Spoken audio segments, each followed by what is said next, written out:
آج کی ویڈیو میں کسی کی زندگی پر بیتی ایک سچی اور ناقابل یقین پراسرار کہانی۔ ہماری سوسائٹی میں حشمت صاحب کی فیملی 1 ماہ پہلے شفٹ ہوئی تھی۔ میں ان کے ہاں قرآن خوانی اور میلاد پر گئی تھی۔ بہت ہی اچھے، شریف اور ملنسار لوگ تھے۔ 2 بیٹے، 1 بیٹی، مختصر سا گھرانہ تھا۔ مسز حشمت کے ہاں ان کے بیٹے کی شادی کی تیاریاں ہو رہی تھیں اور شادی کا دن آ گیا۔ ہم لوگ فنکشن اٹینڈ کر کے گھر آئے تو 2 بج رہے تھے۔ میرے شوہر علی نے بچوں کو چینج کروا کے سلا دیا۔ میں نے جلدی جلدی چینج کیا، نماز عشاء ادا کی، صبح کے لیے آٹا گوندا، کچن کی صفائی کر کے بستر پر آ کر لیٹی تو 3 بج چکے تھے، جبکہ علی اور بچے سو چکے تھے۔ میں ابھی لیٹی ہی تھی کہ کچھ شور کی سی آواز آئی، جیسے کوئی عورت پوری طرح چیخ رہی ہو۔ ساتھ میں اور بھی آوازیں۔ کچھ سمجھ نہیں آ رہا تھا کہ آخر ہو کیا رہا ہے۔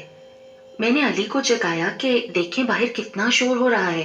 کسی عورت کے زور زور سے چیخنے کی آوازیں آ رہی تھیں۔ علی کسمسائے، ارے یار سو جاؤ، صبح ہم سب کو جانا ہے، آرام کرو۔ وہ کروٹ بدل کر سو گئے۔ مجھے بھی بہت نیند آ رہی تھی۔ میں بھی یہ سوچ کر سو گئی کہ کل خود ہی معلوم ہو جائے گا محلے میں آخر یہ کس طرح کی آوازیں تھیں۔ پھر ہوا یہ کہ اسکول کی مصروفیت بڑھ گئی۔ ایگزامز ہو رہے تھے، بچوں کے بھی اور میرے اسکول کے بھی۔ 1 ہفتہ اور گزر گیا۔ ایک روز اچانک مسز حشمت میرے گھر پہنچ گئیں۔ وہ بہت ہی پریشان اور ڈسٹرب تھی۔ میں نے وجہ پوچھی اور ساتھ یہ بھی پوچھا کہ اس روز رات کیسا شور تھا، آپ کو کچھ پتا ہے کیا؟ گھر کا ہی شور تھا۔ میں اسی سلسلے میں تمہارے پاس آئی ہوں۔ مسئلہ یہ ہے کہ وہ شور میری بہو کر رہی تھی۔ اب کہ ان کی آنکھیں ڈبڈبا گئیں۔ ارے وہ تو اس کی سہاگ رات تھی، پھر اس نے ایسا کیوں کیا؟ میرے سوال پر تو وہ باقاعدہ رو پڑی۔ سنبل بیٹا، اصل میں نبیلہ نفسیاتی مریض ہے، ہمیں کچھ سمجھ نہیں آ رہا ہے۔ اس 1 ہفتے میں ہم نے اسے کہاں کہاں نہیں دکھایا۔ وہ بالکل نارمل ہوتی ہے، مگر رات میں کبھی اس کو دورے پڑتے ہیں اور کبھی نہیں۔ اچھا یہ بتائیے آپ بھی کہ اپنے شوہر کے ساتھ اس کا رویہ کیسا ہے؟ اوف بیٹا مت پوچھو، مگر عمران کو دیکھ کر، خاص طور پر میاں کو کمرے میں دیکھ کر چیختی چلاتی ہے۔ بیچارہ میرا بچہ بھی بہت پریشان ہے۔ وہ چپ ہوئی تو میں نے ایک لمبا سانس لیا اور سر ہلایا۔ اچھا تو یہ معاملہ ہے، اس نے سہاگ رات سے یہ چیخنا چلانا شروع کر دیا ہے نا، خاص طور پر عمران کو دیکھ کر آپے سے باہر ہو جاتی ہے۔ ہاں بیٹا ایسا ہی ہے، تم کچھ مشورہ دو، میں بہت اذیت میں ہوں۔ اس کے والدین سے اس سلسلے میں بات کی تو وہ بھی بہت ڈسٹرب ہے۔ میں نے کہا آپ بھی سیدھا سادہ یہ مسئلہ نادیدہ اور ہوائی مخلوق کا لگتا ہے، اسے آپ کسی اچھے بابا کے پاس لے جائیں۔ مجھے تو آسیب کا اثر لگ رہا ہے، کیونکہ ایسا ہی مسئلہ میں نے کہیں پڑھا تھا۔ آپ آج ہی نبیلہ کو کسی عامل بابا وغیرہ کے پاس لے جائیں۔ وہی ہوا۔ جب نبیلہ کو پیر بابا کے پاس لے گئے تو پتا چلا کہ اس پر تو کوئی جن عاشق ہے۔ وہ اسے ایسا کرنے پر مجبور کرتا ہے۔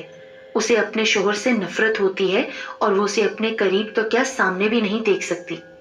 وہ کبھی بھی اپنے میاں کو قبول نہیں کرے گی، اور وہ جن اس لڑکی پر کئی سال سے عاشق ہے۔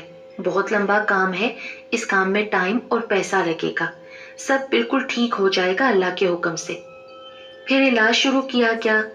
پیر صاحب نبیلہ کے والد ریاض صاحب کے گھر پر آئے۔ انہوں نے ایک کمرہ خالی کرایا۔